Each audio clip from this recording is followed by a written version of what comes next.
Nana Akufo-Addo today addressed the nation on the evening informing us of the first 2 cases of coronavirus. But don't worry, when the university called me, I told them that you could teach your class online. Get ready, son, to go virtual. The symbol of Kwanzaa is the 7 candles. Hating everything that blacks stand for. Miles, stop!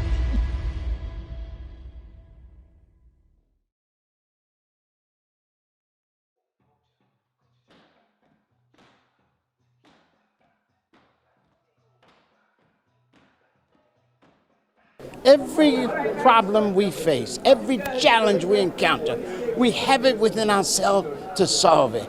And what we have to realize that we are our own liberators, that a people that cannot save itself is lost forever, that no matter how numerous or sincere our allies are, those of us who would be free must strike the first, the final, and decisive blow.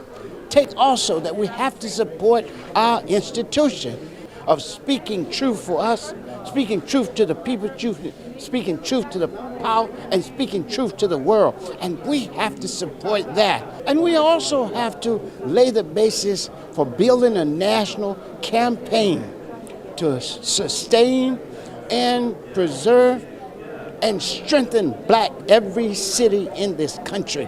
Because, again, it is our voice, and for it to go is to silence us, and we will not be silenced or sidelined. And therefore, I say to us, wake up, raise up, and reclaim our share. What power do they have? The power, they have the power to speak truth to us as a people, to get the information and share it, to bring dialogue, vital dialogue we need around interests, our own interests, around issues that affect our destiny and daily life. They have the power to represent us and what we think is right in the world. They have the power to put forth and foreground black social justice tradition of speaking truth, of honoring our elders and our ancestors, of cherishing and challenging our children, of doing and demanding justice, of having a rightful relationship with the environment, caring for the vulnerable, resisting evil and injustice, and always raising up, praising, and pursuing the good. They have the power to do that, and we must support that as a vital institution for our community.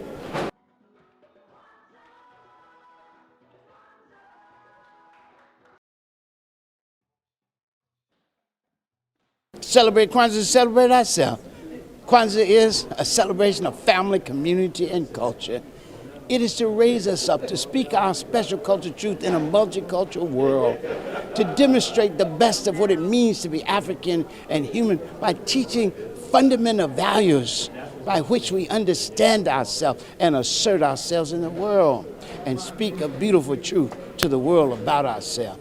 And of course, the core, the hub and hinge on which the holiday turns, are the 7 principles, the Nguzo Saba, and they are Umoja, unity; Kujichagulia, self-determination; Ujima, collective working responsibility; Ujamaa, cooperative economic; Nia, purpose; Kuumba, creativity; and Imani, faith. Faith in ourselves, black people. Faith in our people, our parents, our teachers, our leaders, and the righteousness and victory of our struggle. Hi, this is Alan Shea, and I am so excited. You know why?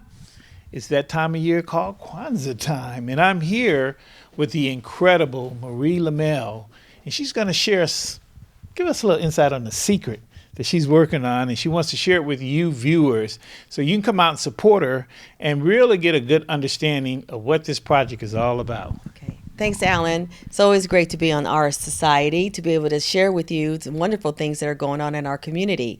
And I am very excited about being a playwright. I've been a publicist for many, many years, whether it's in the sports of boxing or as film PR, book author PR, just name it. I've done it. I've been around the world publicizing other people's projects and products and individuals. And now I'm here to say I can add playwright to my resume. As you know, Kwanzaa starts on December the 26th, right after Christmas, and runs through January 1st every year since the 60s, which was founded by Dr. Karenga, who's here in California.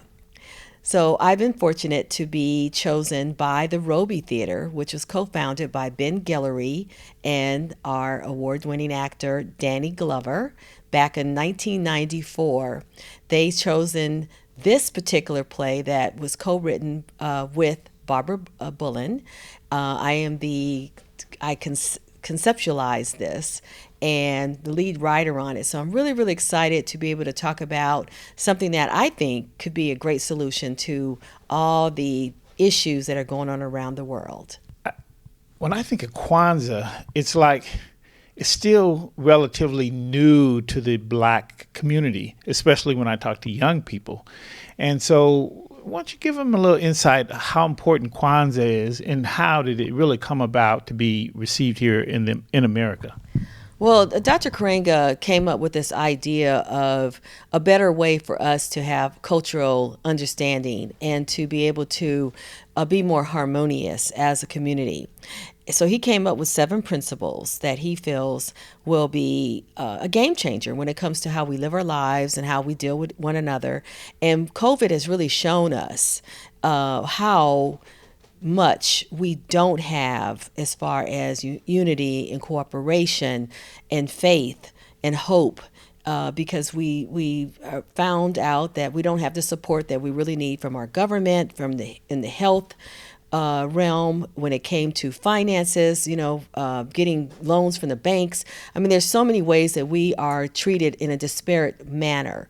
But we feel that the principles of Kwanzaa would be a great way to help bring this together, show more support, get people to see that we really need to have a better way to live our lives. And the murders of George Floyd and so many before him and after him, that shows that there's a problem with people embracing the cultural differences that we have here in the United States. Wow. Well, with that being the case, why don't we dig a little deeper? Because what I would love for the viewers to grab hold of, because this is a very transitional period in time in our history right now.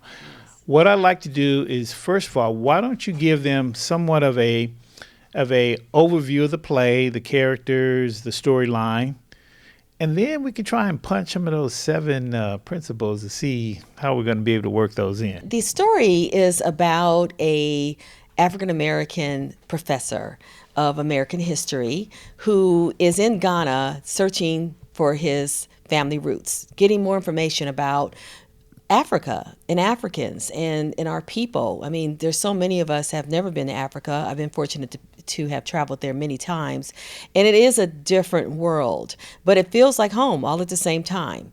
And I really want to encourage people to make that trip, not just go on safaris and the typical tourist stuff, but go to the villages, meet the people where they are instead of what the tourist guides want you to see. Go deeper than that. So that's why we put the setting in Ghana.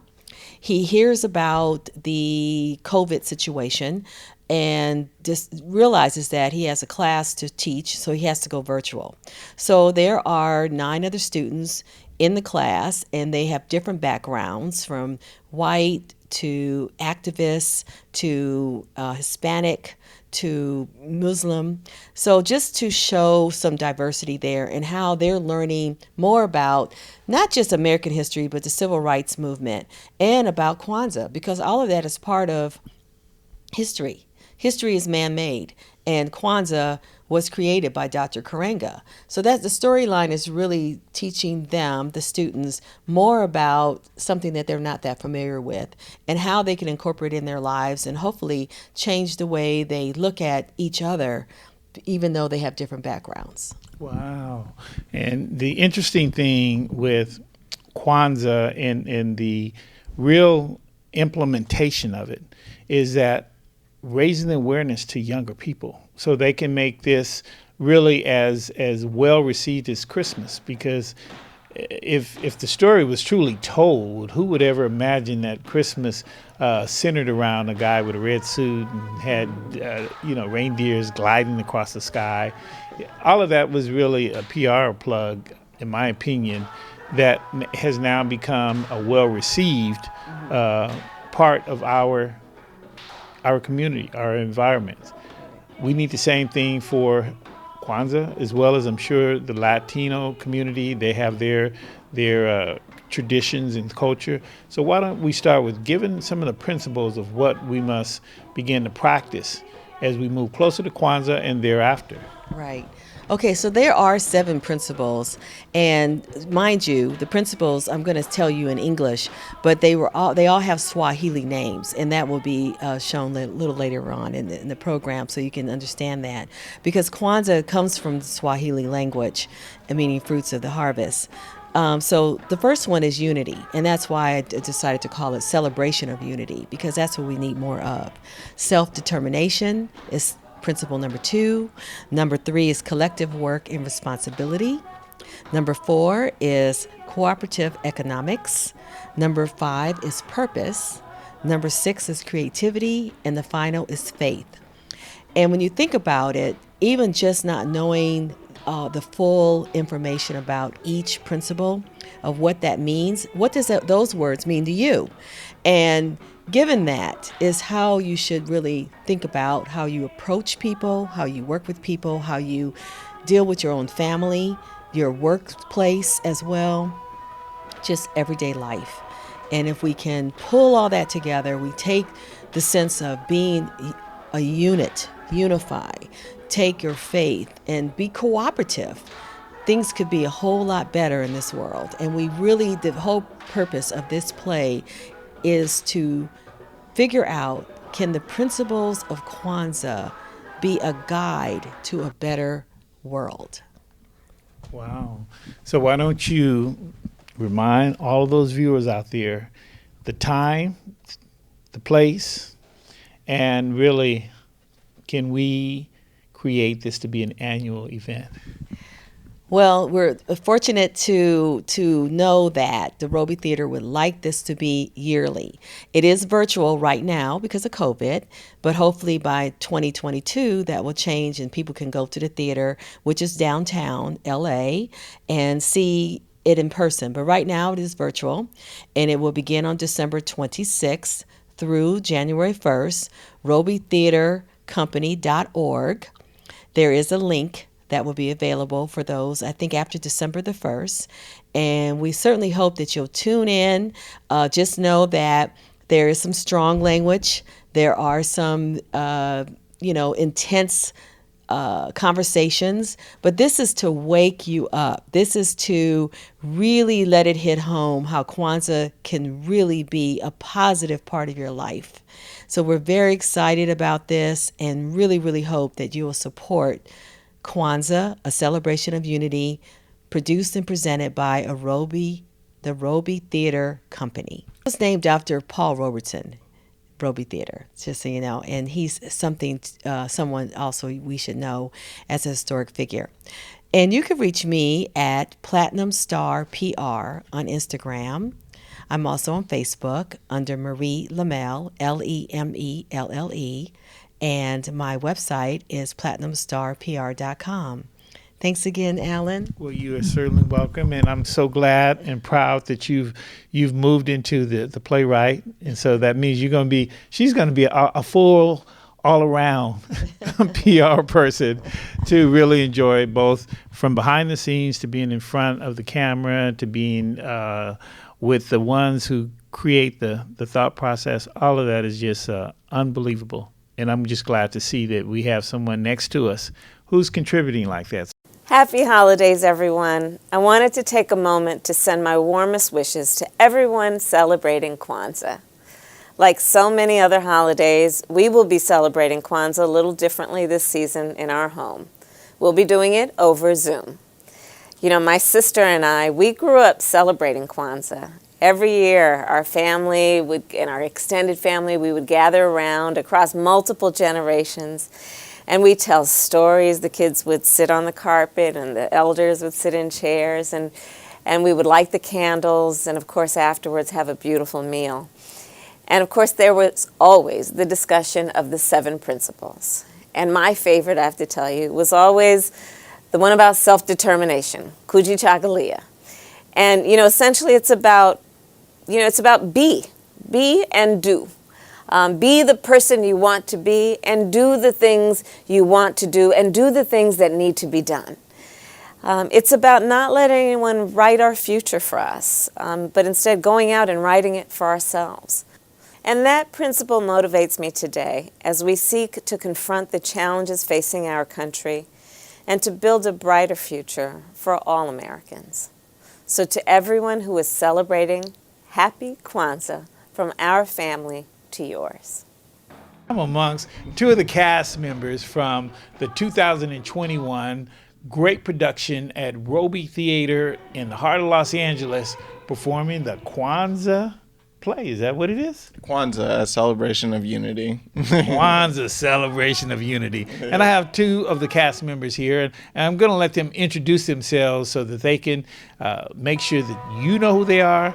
And I want them to give a little bit of their background and their history so the audience can really appreciate what they're going to hear today. Sure. Hi, my name is Christina Childress, and I play Penny Jones in Kwanzaa, Celebration of Unity. I'm originally from Memphis, Tennessee, but I've been here in Los Angeles for about 5 years now. I'm an actress, and I've been just so blessed to find Robey Theatre Company. This is my first production with Robey Theatre Company, and I am so excited. Hi, my name is Kyle J. Sparks. I'm a theatrically trained actor. I'm a member of SAG. I always try to, make myself more well-rounded, so I always am studying something new. I've studied stand-up comedy. I've studied music. I learned how to play the guitar during the pandemic, and I love the Robey Theatre Company. I've been taking classes there for a number of years, and I'm really excited to be working with them. Wow, well, I'm real excited because one of the things our society show brings out is community. And one of the missing communities that we don't discuss a lot is the theater community and the contributions and the journey that many of you will hear today that is necessary to have sustainability for the theater. And the Robey Theatre is a major player in Los Angeles to get people there and to keep the awareness and the contributions in place. So I'm going to start with this beautiful lady here. And why don't you share with them, first of all, give them a sense of what inspired you to become an actress and your journey to connect with the Robey Theatre. Oh, absolutely. So, oh man, I don't know where to start. Acting has been a calling for me since I was very little. I used to, I would memorize full movies at a time and act them all out in my room, and I have my own kind of private world with that. And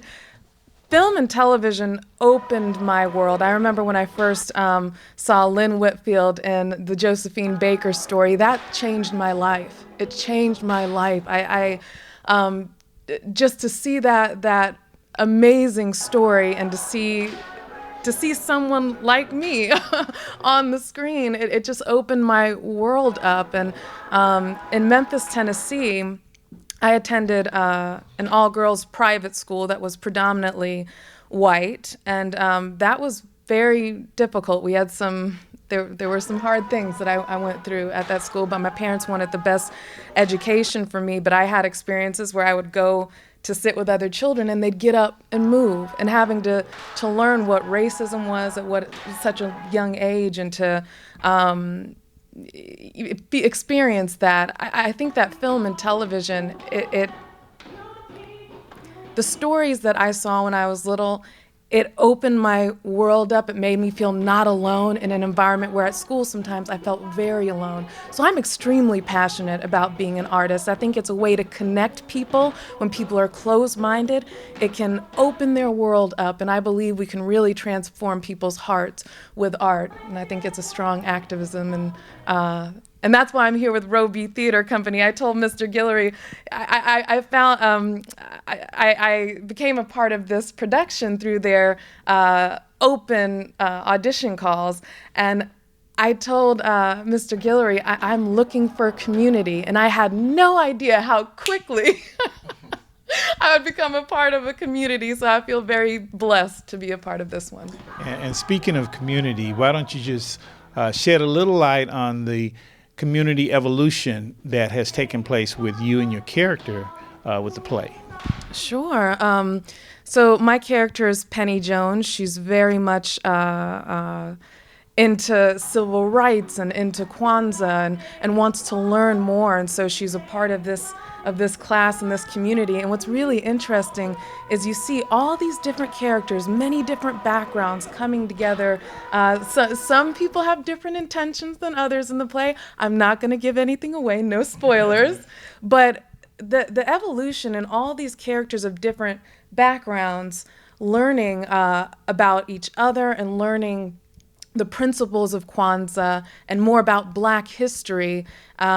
It's fascinating to watch their journey. And again, I don't want to give too much away, but each character does have an evolution, and it's written so beautifully. I mean, it's one of those things you don't have to, as an actor, you don't have to work that hard. It's on the page, and to see it unfold has been a beautiful process. And last but not least, because I want the viewers to really have an appreciation for the journey. Mm-hmm. And the journey is really determined by mastering your character. So how much of you went into the character, or how much were you part of that character because of your preparation? Oh, a lot.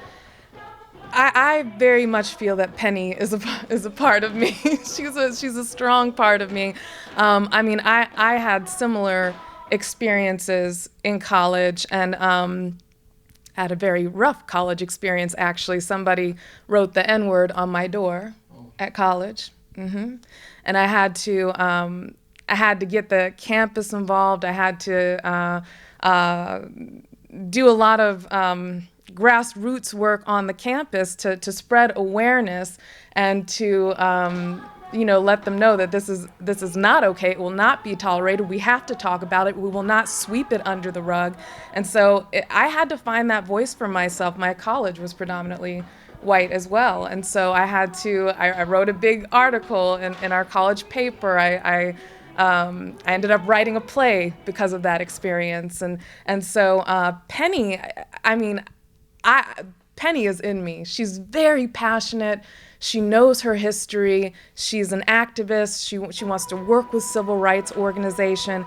And, in doing this play and that journey and the discovery with the character, it brought me back to that place. It's been a hot minute since I was in college. I don't want to age myself too much, but it kind of brought me back and reawakened that fire in me, because we need that fire right now. There's a lot that we need to be active about and march about and protest about. That we still need that today. So that reawakened Penny is just, I love Penny. She's in me. So this gentleman is going to share with you really his journey, because from just getting to know Kyle, I think he's more of a man of technical positioning.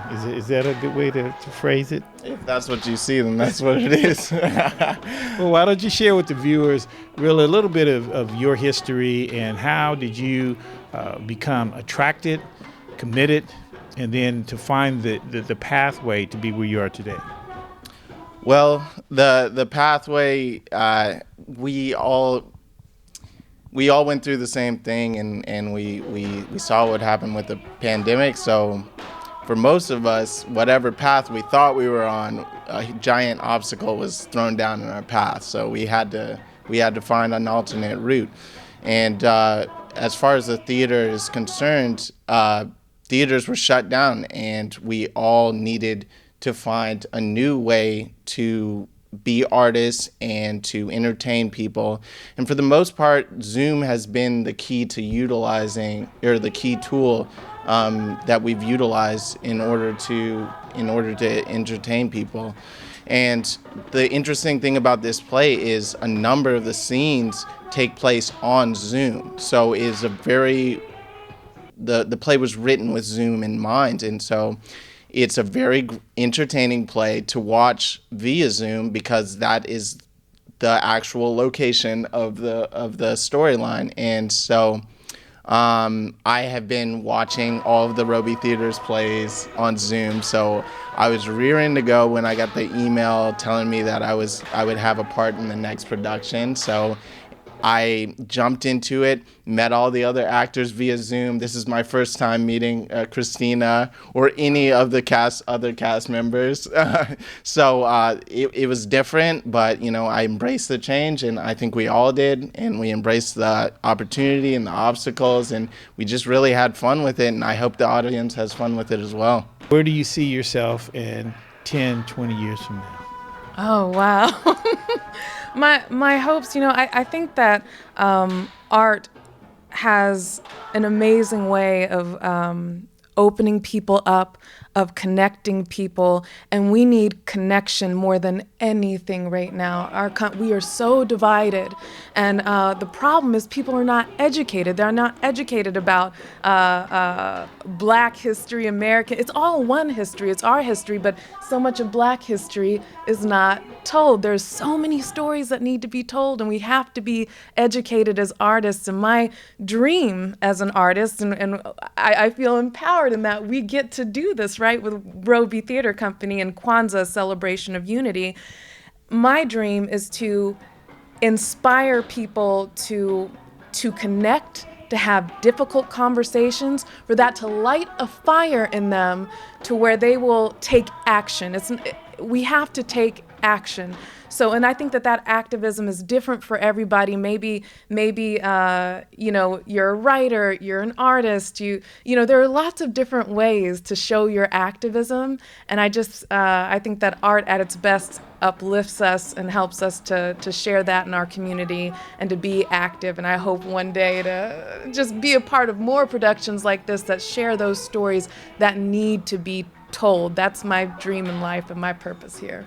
Right. I never, I'll take it back, 5 years ago, I could have never imagined that I would be in a Zoom production or what that even means. And I remember the first time that somebody brought up in a meeting, oh, we should have virtual productions. I couldn't fathom what that term even meant. like virtual production. And in fact, it scared me a little bit. I was like, well, that sounds really expensive. That sounds like something we can't pull off. But today we pulled one off, and I got to be a part of it, and I couldn't be more excited. Wow. And in 10 or 20 years, where do you see yourself? Oh, 10 or 20 years where I see myself?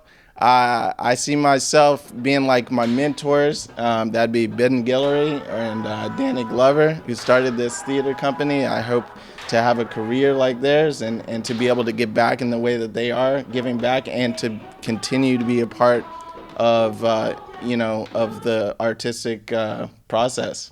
Wow. Well, certainly, viewers, as you have heard for yourself, and we are documenting this, we're going to look back in 10, 20 years from now to follow up with both of you to see if, you've really paved those roads for young people. And for those of you who are watching this show tonight, our sincere hopes are that you are watching this, because we are at a turning point in life. 2020 was truly a reckoning that no one would have imagined, but yet we should rise with new abilities, relationships, certainly a program for the future, and hopefully this will be the starting, as you see here on Our Society. So thank you so much. We thank you, and we thank you.